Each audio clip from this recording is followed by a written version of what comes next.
This is an interesting job for a number of reasons. For one, we started digging and we found very sandy soil.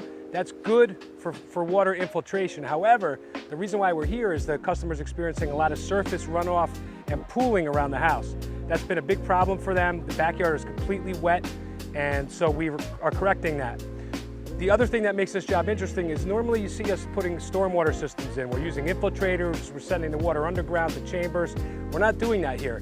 They didn't want to incur the cost of a big gallery of CULTEC, so what we're doing is sending the water down to the edge of the property to a level spreader underground to dissipate and spread that water along the property line underground. It's not as effective as an infiltrator, but it's an effective solution. So what we're doing is picking up all the drains from the back of the house, sending around to the front. We have natural grade in our favor, that's helpful. The yard pitches down to the front corner, that's where our level spreader is going to be.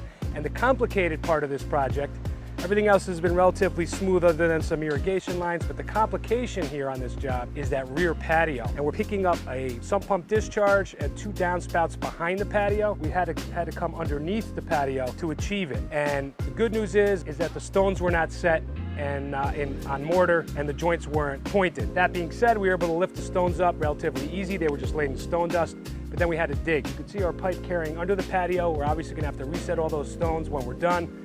We're taking a 4-inch pipe and then expanding up to a 6-inch pipe, and then we're taking our 6-inch pipe down and around. This is gonna be a very effective system. We should be done tomorrow. We have the machine in the front yard, we're hand digging in the backyard, and everything will come together later today as all the pipe gets glued and set in place.